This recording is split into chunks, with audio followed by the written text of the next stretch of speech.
우리는 사순절을 맞이해서 이 사순절의 목적이 무엇인지, 하나님께서 예수님께서 받으신 그 고난의 이유, 그 사순절의 의미가 무엇인지를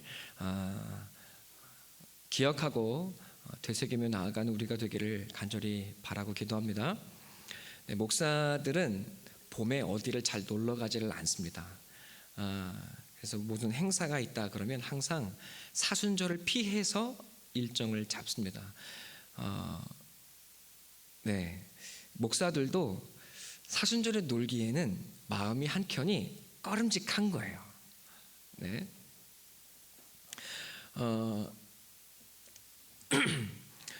그 강연자 김창옥 씨 알고 계시죠?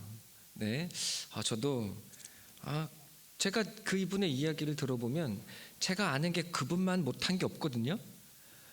근데 그분 너무 재밌게 잘해요. 그분 이야기를 들어보면 제가 아는 것보다 더 나은 게 없어요. 근데 말을 너무 재밌게 잘합니다.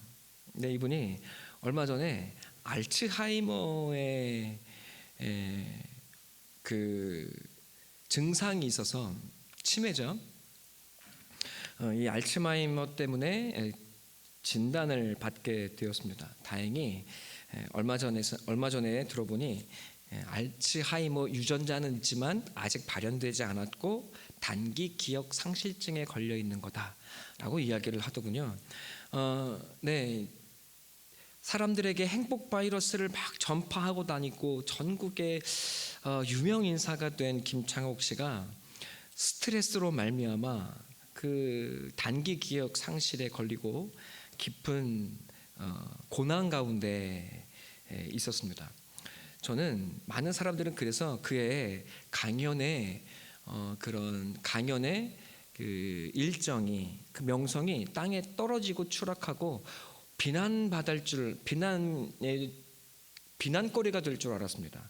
사람들에게 웃음을 전파하고 사람들을 즐겁게 하고 행복하게 해주더니 결국 자기 인생의 문제, 자기 고난의 문제는 해결하지 못하고 그 수많은 강연하다가 도리어 스트레스를 받아가지고 기억 상실증에 걸렸다. 여러분, 주변 사람들이 보면 비웃을 법도 하고 조소할 법도 하지 않습니까? 그런데 웬일인지 사람들이 김창옥 씨에게 더 열광하기 시작했습니다. 저 사람은 늘 행복하고 인생에 문제가 없을 줄 알았는데 들여다보니 인생에 고난이 없는 사람이 없고 아픔이 없는 사람이 없구나 하는 것을 통해서 오히려 사람들이 더 많이 그를 찾고 위로를 얻는 것을 보았습니다. 이렇게 얘기를 하더라고요. 주변 사람들의 많은 위로가 있었는데 대부분의 위로가 위로 같질 않더랍니다. 야, 그까짓 거 나도 있어. 최악의 말이래요. 이겨낼 수 있어. 위로가 안 되더랍니다. 그런데 어떤 한 사람이 진지하게 함께 고통스러워하고 당혹스러워하는 모습을 보이면서 어떤 분이 이렇게 이야기를 하더랍니다. 어떤 스님이 자기한테 이렇게 이런 이야기를 해주었는데, 인생은 고통의 바다여서 모든 인생이 이 고통의 바다에 던져진 것이어서 고통과 함께 살아가는 방법을 배워야 한다고 이야기를 들었습니다라는 이야기를 들었답니다. 근데 그 말이 이 김창옥 씨에게 그렇게 위로가 되더래요. 나만 고통스러운 게 아니라 우리 모두가 다 고통스럽구나. 그래서 이것을 벗어나기 위해 애쓰면 애쓸수록 더 진에 빠지고 지치는데 인생은 이 고통과 더불어 살아가는 것이구나 하는 이 말 속에 자기가 진짜 위로를 받고 또 마음이 평안해지는 것을 느꼈답니다. 가장 현실적인 말이지만 그러나 고통을 받아들이자 이 김창옥 씨는 도리어 그 안에서 자유를 느낀 겁니다. 스님께서 전해주시는 놀라운 말이 아닐 수가 없습니다. 놀라운 말도 아니죠. 우리 모두가 다 알고 있습니다. 한 번도 살아본 적이 없고 연습해본 적도 없이 던져져서 모든 것이 처음인 채 살아가는 것이 우리의 인생입니다. 그래서 우리는 늘 인생이 아쉽고 후회됩니다. 학교 다닐 때 어려운 것이 무엇입니까? 지나고 나니 학교 다닐 때 공부해야 된다는 걸 다 알게 되었지만 학교 다닐 때는 왜 학교를 다녀야 되고 공부를 해야 되는지 몰라서 문제입니다. 제가 이 유튜브를 보다가 공부 잘하는 비법에 대해서, 학원을 안 다니고 고득점을 공부를 해서 고득점을 맞은 내 집이 너무 가난한 거예요. 그래서 화장실에서 학생 공부를 했습니다. 그래서 제가 너무나 제가 이걸 보고 감명 깊어서 저희 딸에게 슬며시 들이밀었어요. 얘야, 너도 이거 한번 보지 않을래? 그러니까 시은이가 어떻게, 아이고 이러니, 누군지 이야기해 버렸네요. 그녀가 저에게 이야기했습니다. 집어치워. 네, 안 보겠다는 거예요. 그냥 잔소리에 불과한 겁니다.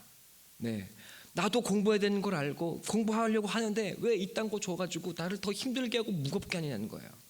네, 그녀에게 공부는 고통의 바다에 던져진 것이었습니다. 그런데 거기에다가 또 공부를 하라고 들이미니 얼마나 열받았겠어요. 표정이 우그락불그락해졌습니다. 네, 인생은 고통의 바다에 던져진 것 같습니다. 문제는 우리 모두가 다 처음 살아본다는 것에 있고 또 다시 살 수가 없다는 게 문제입니다. 스님이 참 우리에게 좋은 말씀을 전해 주었습니다. 그냥 그걸 받아들이면서 하는 거야. 여러분, 그런데 우리는 하나님 믿지 않습니까? 하나님께 물어야 되지 않겠습니까? 하나님, 왜 내 인생을 고통 가운데 던져두셨습니까? 하나님을 믿고 예수를 믿는 우리에게 고난이 사라지게 해주시는 방식으로 우리를 도와주시면 얼마나 효과적이고 좋습니까? 얼마나 좋습니까? 그러면 나를 도와주시고 내 인생에 이 세상에 겪는 불행과 아픔이 없게 해주시면, 예수를 믿어서 그런 것 없게 해주시면 사람들이 다 내 인생을 보고 예수님을 찬양하고 다 예수님 믿고 영광 돌리지 않겠습니까? 여러분, 우리는 이렇게 기대하고 이야기합니다. 네, 마치 이번 주 새벽 예배에 이야기했던 것처럼 마리아가 예수님의 그 죽음을 앞두고 300데나리온이 되는 순전한 나드 향유 옥합을 깨뜨려서 예수의 발에 붓고 자기의 머리털로 그 예수님의 발을 씻습니다. 그걸 보고 유다가 그 돈이면 차라리 가난한 사람들 나눠줬으면 더 효과적이었겠다고 이야기를 하는 것을 보게 됩니다. 효과를 따지면 여러분, 세상에 큰 교회, 의리의리한 교회, 그리고 성공과 부가 가득한 교회만 있다면 여러분, 이 땅의 모든 사람이 예수를 믿을 겁니다. 하나님의 효과적인 방식으로 우리를 구원해 주시면 얼마나 좋겠습니까? 그런데 하나님은 효과적인 방법으로 우리에게 역사하시지를 않습니다. 여러분, 300데나리온이 얼마인 줄 아십니까? 300데나리온? 네, 1년치 연봉입니다. 1년치 연봉을 그 향수 하나에 들이붓습니다. 그리고 예수님의 그 길을 기념하고 그 길을 눈물로 닦아내기 시작합니다. 사랑하는 성도 여러분, 마리아는 사람들이 보지 못하는 예수님에 담긴 그 인생과 그 길에 담긴 우리를 위한 깊은 사랑을 깨달았던 겁니다. 다른 사람이 보기에는 돈으로 사람들을 돕고 가난을 구제해 주는 게 더 효과적인 것처럼 보이는데, 그런데 믿음에 눈뜨고 말씀에 눈뜬 사람은 예수님께서 걸어가신 그 길이야말로 나를 가장 사랑하시고 내 인생의 구원이 되시고 나를 건져내시는 가장 깊은 사랑의 길인 것이 깨달아진 겁니다. 사랑하는 성도 여러분, 사순절입니다. 예수님의 고난을 묵상하고 동참하는 시간입니다. 여러분, 그렇지 않아도 인생이 고난이고 힘들어 죽겠는데 또 예수님의 고난에 동참하자니 얼마나 힘겹고 얼마나 우울하고 얼마나 지겹습니까? 자, 여러분, 사순절은 인생의 고난을 더하라는 시간이 아닙니다. 이 사순절의 목적에 우리가 눈뜰 수 있게 되기를 바랍니다. 성경에 하나님은 왜 우리의 인생이 고통이 가득하다고 이야기합니까?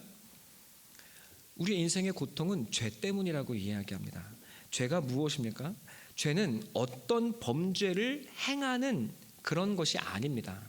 혹은 우리 안에 있는 어떤 더러운 것도 아닙니다. 그것보다 더 깊은 겁니다. 죄는, 사랑하는 성도 여러분, 하나님을 떠난 것이고 하나님이 없는 겁니다. 모든 것의 근원이시고 선과 진리이신 하나님과 분리되어 있는 겁니다. 하나님이 없이 살아가는 겁니다. 하나님 없이 제 것으로 살아가는 것, 그것이 죄입니다.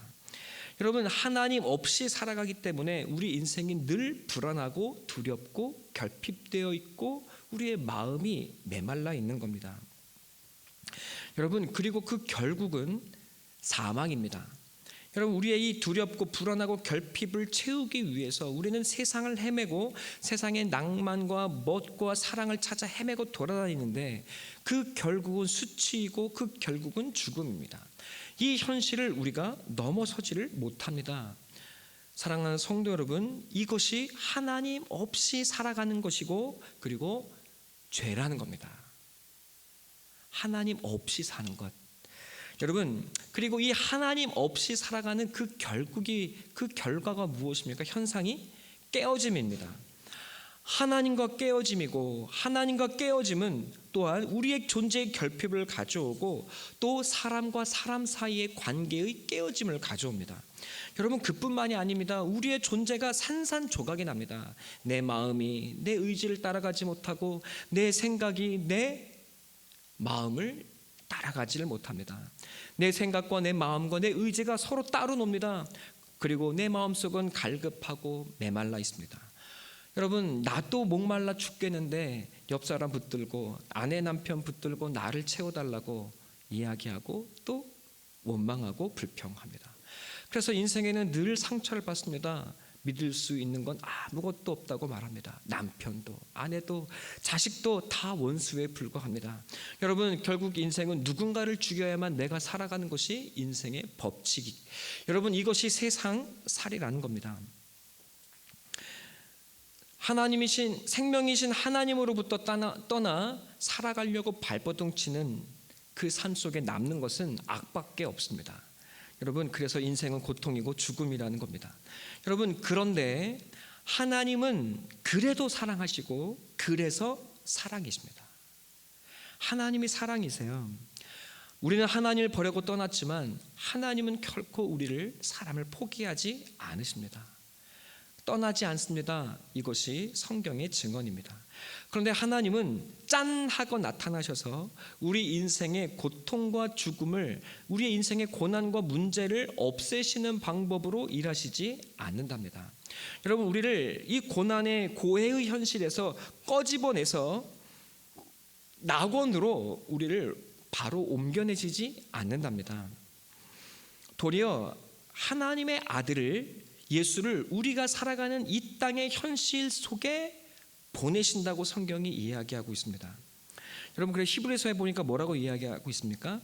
우리와 똑같이 고난을 받으시고 고난으로 순종을 배우셨다고 이야기합니다. 빌립보서에 보니까 하나님과 본체시나 동등됨을 취할 것을 여기지 아니하시고 사람의 모양으로 오셔서 자기를 낮추사 죽기까지 복종하셨다. 여러분, 예수님께서 이 땅에 오셔서 우리와 똑같이 고난을 당하고 또 우리를 사랑하시다 자기의 모든 것 다 내어주고 우리에게 버림받아 배신당해 죽임을 당했다고 말씀하십니다. 예수님은 이 땅에 오셔서 우리가 인간이 하나님으로 사는 법이 무엇인지를 가르쳐 주시는 겁니다. 예수님은 집이 없습니다. 아버지 없이, 아버지가 일찍 돌아가시고 가장 노릇을 하며 살았습니다. 인생에 뭐 하나 제대로 된 교육도 못 받으셨습니다. 인생에 번듯한 집도 없었습니다. 예수님은 이 세상의 조건이 아무것도 갖추어진 것이 하나 없습니다. 학벌 없습니다. 여러분, 주님은 언제나 가난하셨습니다. 여러분 보고 가난해지라는 말이 아닙니다. 여러분, 주님께서 우리와 똑같이 인생의 고난을 당하시고, 그런데 주님은 하나님으로 이 인생을 부족하지 않게 살아가셨습니다. 예수님은 우리에게 하나님으로 사는 법이 무엇인지를 가르쳐 주셨습니다. 그리고 하나님은 예수를 죽음에서 부활로 인도하셨습니다. 네, 하나님께 붙들린 인생, 하나님으로 말미암아 사는 인생은 그 결국이 죽음으로 끝나지 않는다는 것을 우리에게 증거로 보여주신 겁니다. 여러분, 이걸 꼭 기억해야 합니다.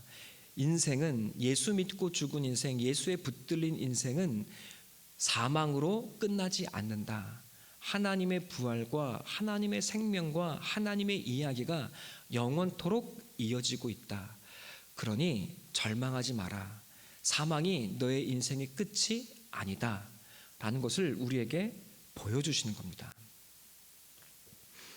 그리고 예수님은 우리의 죄를 지고 화목제물이 되셨습니다. 여러분, 이 화목제물이 되셨다는 뜻이 무엇입니까? 예수님께서 우리의 모든, 하나님 없이 살아가는 것이 죄라고 말씀드렸죠. 하나님 없이 살다 보니 우리가 어떻게 되어졌습니까? 죄의 결과 많은 사람들을 아프게 하고 죄의 열매를 맺으며 우리가 살아왔습니다. 여러분, 그 죄를 지었을 때에는 무엇을 받아야 해요? 죄값을 받아야죠. 근데 그 죄값을 누가? 예수님이 형벌을 받으셨습니다. 화목제물이 되신 겁니다. 예수님께서 내가 받아야 할, 하나님으로부터 받아야 할 그 죄의 형벌도 예수님이 다 받으셨습니다. 예수가 내 이름으로 죽으셨기에 하나님 앞에 내가 받아야 할 형벌이 이미 처리되었고 끝이 났습니다.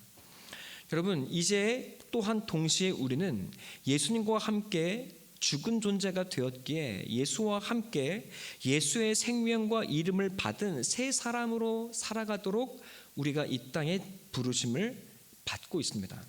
여러분, 이것이 하나님께서 우리를 부르시고 우리를 구원하시는 하나님의 방법입니다. 여러분, 우리가 이 구원을 얻기 위해 한 것이 있습니까? 아무것도 없습니다. 예수께서 우리의 구원을 다 이루어 놓으신 겁니다. 그래서 이 에베소서 2장 8절로 9절 말씀 함께 다 같이 찾아볼까요? 에베소서 2장 8절로 9절의 말씀 함께 보겠습니다. 자, 함께 봉독하겠습니다. 시작. 그 은혜에 의하여 믿음으로 말미암아 구원을 받았으니 이것은 너희에게서 난 것이 아니요 하나님의 선물이라.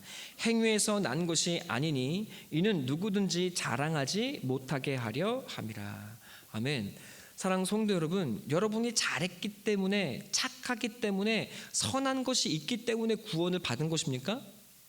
아닙니다. 예수가 우리의 구원의 조건을, 구원을 다 이루어 놓으시고 우리가 그 예수를 믿었기 때문에, 하나님의 약속이신 예수를 믿었기 때문에 하나님께서 우리에게 구원을 선물로 주시는 겁니다. 아멘. 그 예수 내가 믿기에, 예수의 이름을 믿기에 그 예수의 이름으로 말미암아 내가 하나님의 자녀, 하나님의 자녀가 되는 영광을 우리에게 값없이 주시는 겁니다. 그리고 믿음으로 구원을 받은 거예요. 자, 제가 하나님의 구원 이야기를 아주 간단하게 말씀드렸는데 오늘 본문에서 바울은 이 이야기를 더 간단하게 이렇게 표현하는 것을 보게 됩니다. 골로새서 1장 20절 이렇게 한번 읽어보겠습니다. 골로새서 1장 20절 다 같이 한번 읽겠습니다.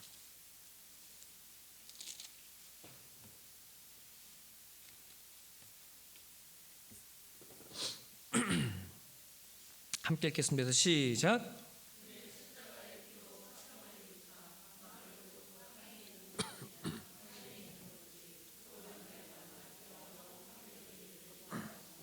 21절.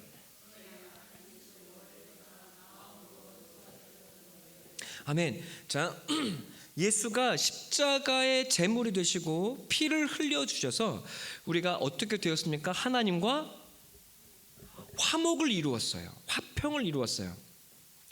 여러분, 한 게 있어요, 없어요? 한 게 아무것도 없습니다. 하나님과 화목하게 되는 이 일을, 내가 원수였음에도 불구하고 하나님께서 예수를 우리에게 보내주셔서 하나님과 화목될 수 있는 모든 것들을 우리에게 이루어 주셨다는 말입니다. 아멘이시죠? 자, 그래서 하나님과의 화목은 이미 이루어져 있습니다. 아멘. 자, 그런데 여기가 끝이 아니에요. 예수께서 죽으신 것이 다만 하나님과 우리를 화목하게 하고 우리를 구원하는 것에 그치는 것이 아니라고 바울이 이어서 이야기를 하고 있습니다.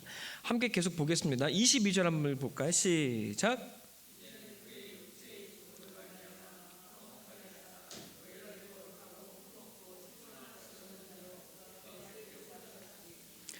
아멘. 자, 어디까지 나아가고 있습니까? 여러분이 어디까지 거룩하고 흠없고 책망할 것이 없는 자로 세우는 데까지 여러분을 끌고 가시겠다, 그렇게 여러분을 만들어 가시겠다 하는 것이 하나님의 뜻이고 약속이라는 겁니다. 자, 여러분 옆에를 좀 보시겠어요? 네, 아내가 있고 남편도 있고 우리 동료 신앙인들이 함께 있습니다. 거룩해 보입니까? 성경 형제님, 옆에 있는 사람이 흠없고 책망할 것이 없어 보입니까? 아니죠. 그럴 수가 없죠. 자, 정면자매님, 옆에 있는 남편이 책망할 것이 없고 완전해서 거룩하게 보이십니까? 평화를 위하여 거짓말하지 마세요. 그건 남편을 위하는 게 아니에요. 진리를 이야기하셔야 됩니다. 사실 그래요, 안 그래요? 안 그래요, 그죠? 근데 왜 살아요? 사랑하니까. 이런 줄 모르고 결혼했으니까, 그죠? 자, 우리 이금란 성도님도 남편을 아주 그윽한 눈빛으로 쳐다보셨습니다. 아니, 완벽한 남편 아니십니까? 고개를 절레절레 흔들고 있습니다. 우리가 보기에는 완벽한 남편인데 여러분, 같이 사는 분이 보시기에는 아직 멀었답니다. 사랑하는 성도 여러분, 하나님의 뜻이 어디에 있습니까?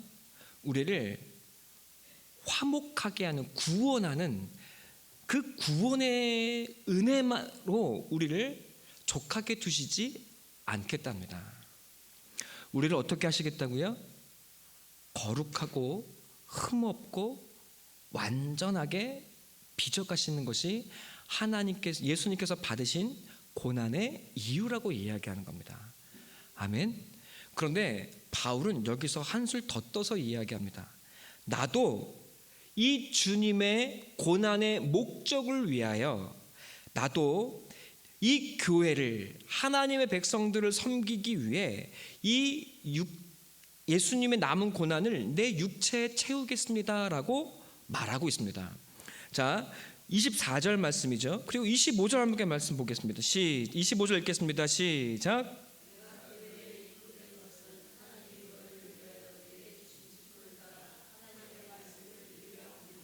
여러분, 하나님의 말씀을 이루기 위해서 나도 예수님의 고난에 참여한다고 이야기해요. 여러분, 그 하나님의 말씀, 이루고자 하는 하나님의 말씀이 무엇입니까? 28절 다 같이 읽겠습니다. 시작.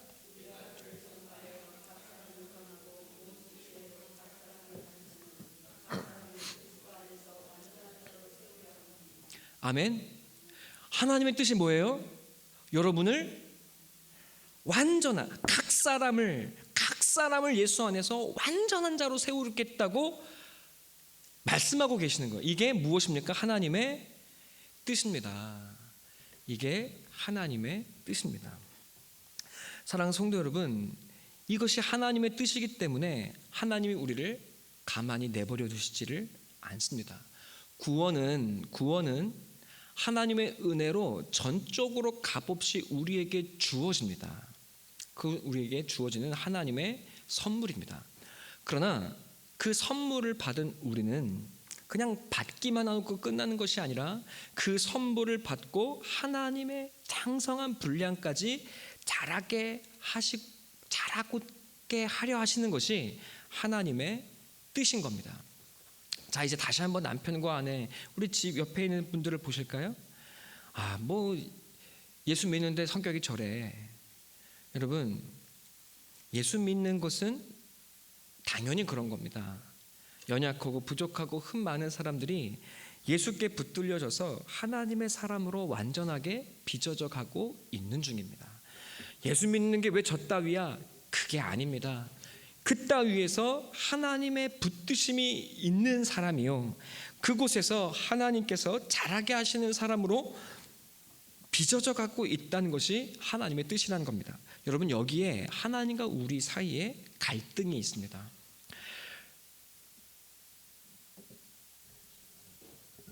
하나님과 우리 사이에 갈등이 있습니다.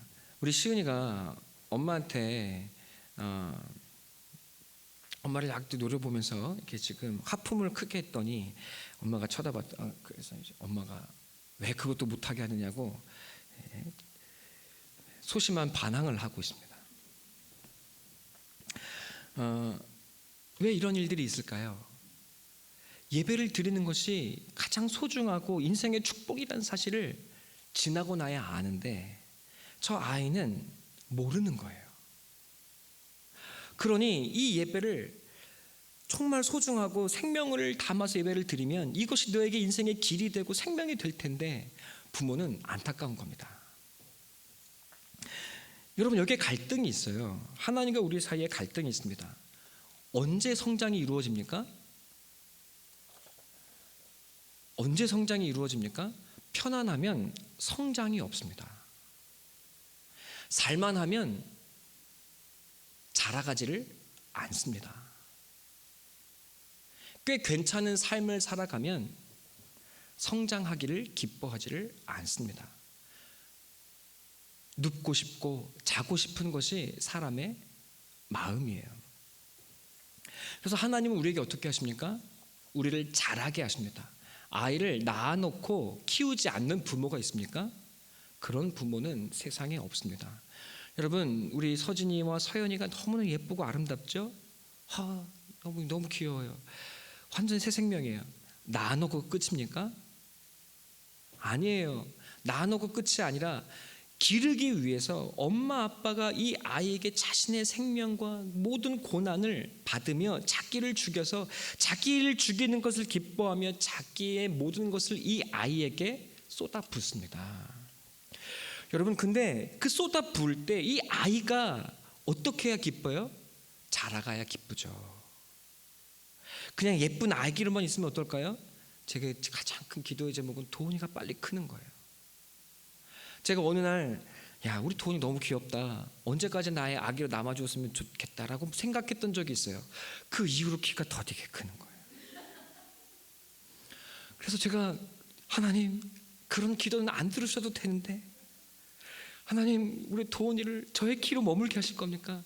우리 도훈이가 저보다 더 큰다면 저는 아들 덕을 보며 살 수 있을 것 같습니다. 사랑하는 성도 여러분, 아이를 낳고 던져놓는 사람은 아무도 없습니다. 자기를 갈아 넣어서 부모는 아이를 키웁니다. 그런데 어떻게 키웁니까? 때가 되면 학교에 보내야 합니다.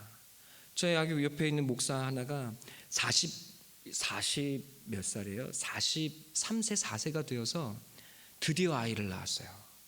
사모가 암에 걸려서 아이를 못 낳다가 잠깐 치료하고 약을 끊은 사이에 잠시 아이를 낳기 위해서 약을 끊고 그 사이에 아이가 잠깐 생긴 거예요. 그리고 아이를 낳고 다시 약을 먹습니다. 얼마나 귀한 딸이에요. 이 귀한 딸이 어린이집에 갔는데 그날 울었대요. 어린이집에 갔는데 그 어린 아기가 어린이집 가서 막 아이들과 함께 부대끼면 벌써 이렇게 컸네. 그 아이들과 함께 이렇게 하니 너무 힘들지 않을까 막 눈물이 났다는 거예요. 여러분, 그래도 이 목사는 어떻게 했습니까?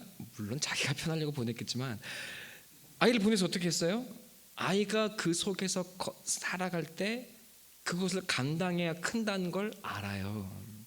학교에 왜 보냅니까? 안 보내면 그만이지.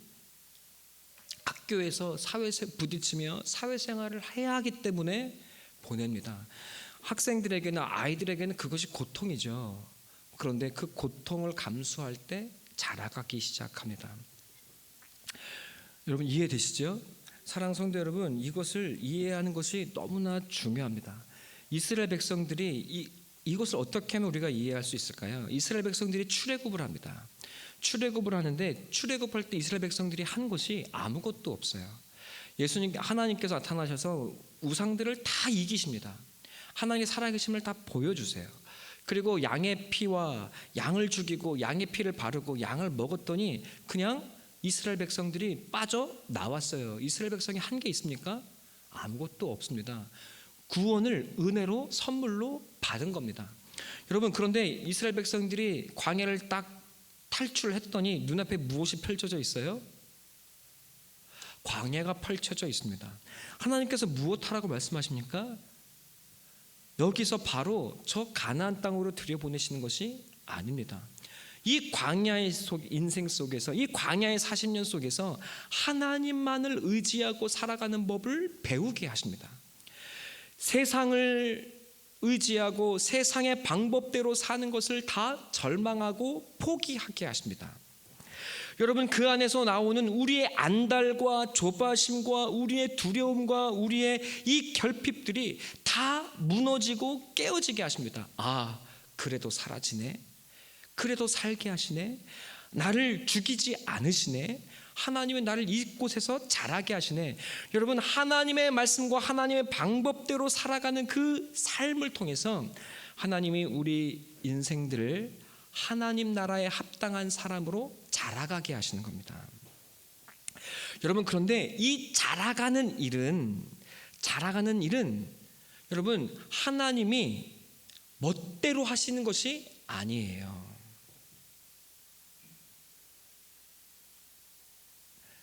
네, 하나님께서 멋대로 하시는 것이 아닙니다. 여러분, 이스라엘 백성이 이 광야에서 끊임없이 원망하고 불평하며 하나님을 바라보기보다 내 눈에 보이는 이 고난과 이 눈에 보이는 문제들에 더 엎드러지고 그것들로 더 절망하고 힘겨워합니다. 하나님께서 우리에게 이제 보여주시는 거예요. 너 이제 문제를 바라보고 살래? 아니면 하나님을 의지하고 살래? 이 선택의 자유가 우리에게 주어지고 있는 겁니다. 여러분, 무엇이 달라요? 예전에는 하나님이 없어요. 불의와 죄밖에 없어요. 그러니 어둠에 묶여서 죄와 사망과 그 악의 성품을 붙들려 살아가는 것 외에는 우리는 다른 길이 없습니다. 그런데 우리에게는 이제 예수를 믿을 때 무엇이 달라져요? 우리에게는 새로운 선택지가 생겨요. 내가 하나님의 의, 하나님의 생명, 하나님의 말씀이라는 새로운 선택지가 우리에게 부여되기 시작한 겁니다. 세상 사람들은 이 선택지가 없어요. 그냥 고난이면 고난을 받아들이고 악이면 악을 받아들이고 그냥 끌려다니며 사는 것이지, 여러분, 그것을 끊고 하나님을 향해 나아갈 수 있는 선택지가 없습니다. 그러나 우리에게는 어때요? 예수 그리스도와 하나님이라고 하는 우리는 자유의 선택이 우리에게 주어져 있는 거예요. 그래서 하나님이 우리에게 말씀하시는 겁니다. 이 광야의 시간 속에 내가 너를 두었다. 너는 이곳에서 나의 사람으로 자라가도록 이 광야에서 자라가도록 부르심을 받은 것이다. 너에게는 이 광야만이 있는 것이 아니라 내가 너와 함께하고 있다. 여러분, 이것이 하나님께서 이스라엘 백성들에게 보여주시고 증거하고 계시는 겁니다.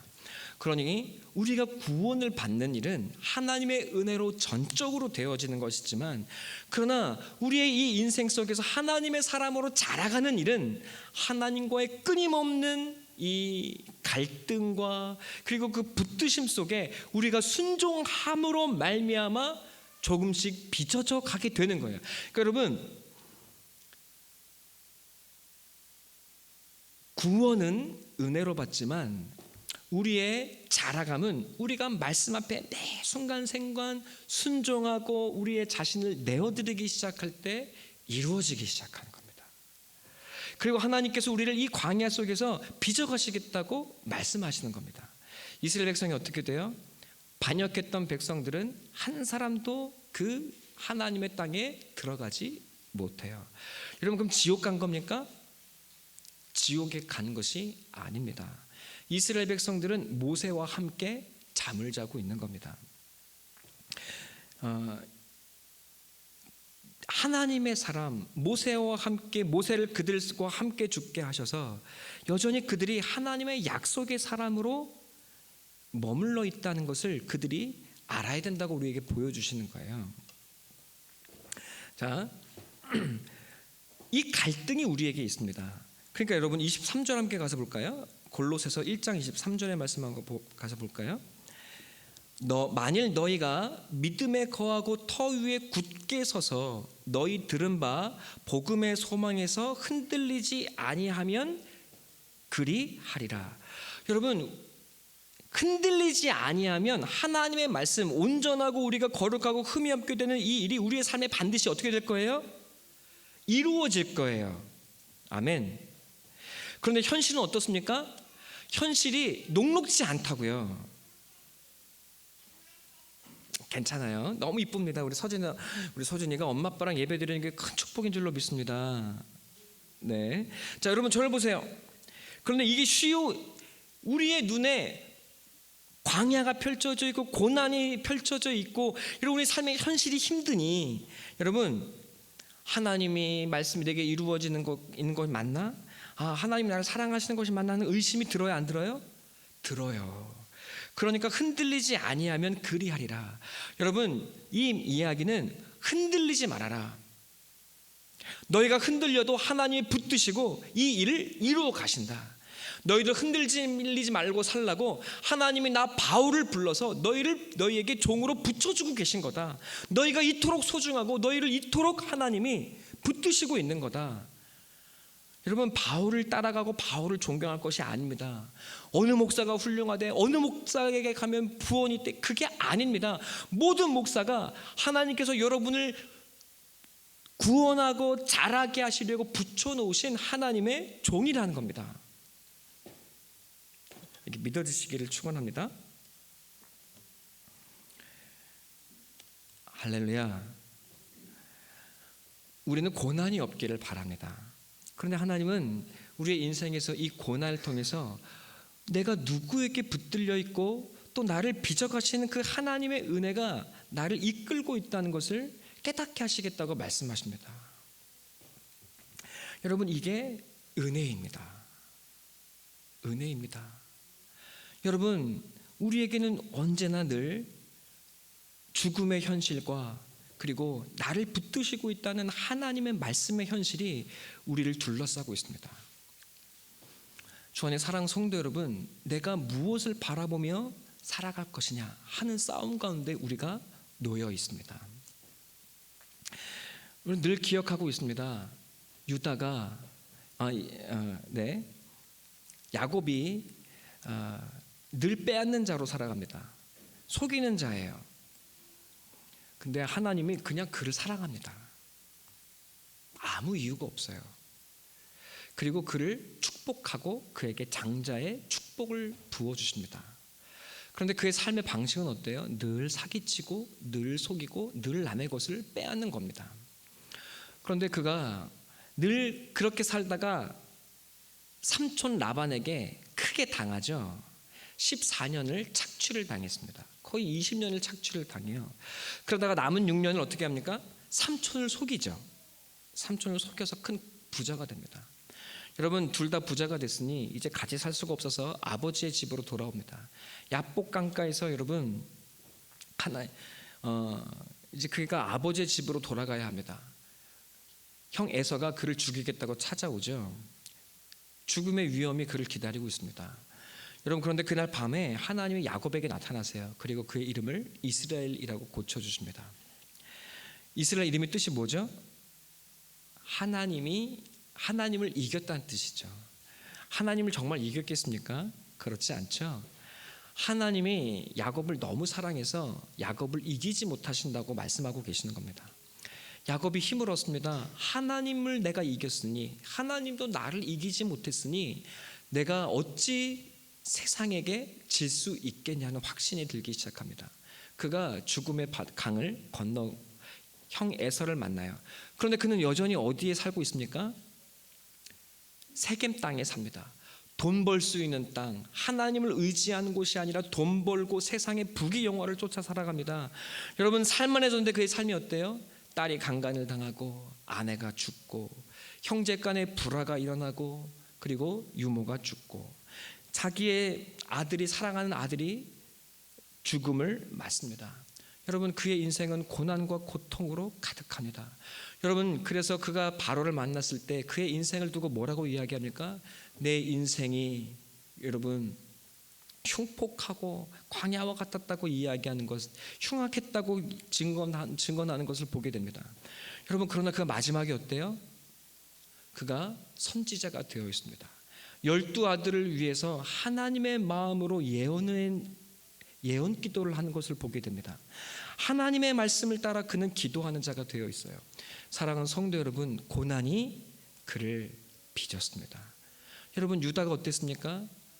아내가 죽고 아들들이 죽습니다. 민망할 짓을 하고 온 동네에 소문이 나서 고개를 들고 다니지를 못합니다. 그가 착합니까? 도덕적입니까? 그의 삶에 소망이 있습니까? 그러나 그가 이스라엘의 역사의 주인공이 됩니다. 하나님이 그를 들어 사용하십니다. 그의 인생, 그의 실패와 그의 눈물이 그를 빚는 하나님의 역사가 됩니다. 나오미의 눈물이 여러분 룻의 성공이 되고 이 땅에 이스라엘의 축복이 되고 우리를 위한 그리스도의 통로가 되는 것을 보게 됩니다. 사랑하는 우리 성도 여러분, 바울은 나의 나 된 것은 오직 하나님의 은혜라고 말합니다.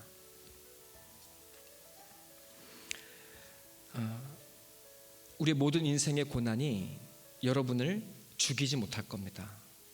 고난이 여러분을 도리어 빚는 하나님의 역사가 되고 통로가 되게 할 것입니다. 오직 주님만을 바라보고 주님만을 의지하며 나아가는 우리 성도님들 되시기를 간절히 축원합니다. 성도에게는 비밀이 숨겨져 있습니다. 우리에게는 예수가 함께하고 있음을 꼭 기억하시기 바랍니다. 자, 여러분 저도 이 고난의 과정이 너무나 힘겹고 어렵습니다. 저도 그래서 때로 비명을 지르고 있습니다. 그런데 하나님이 물러서시지를 않습니다. 이 정도면 되지 않느냐고 말하지만 하나님은 더 가야 한다고 말씀하십니다. 제가 여러분께 늘 미안한 것이 있습니다. 제가 이 인생을 다 살아내서 60, 70이 된 후에 인생은 이런 겁니다. 그리고 인생을 살아보니 말씀이 이렇게 되는 겁니다 라고 여러분을 위로하고 축복하고 격려할 수 있으면 너무 좋겠습니다.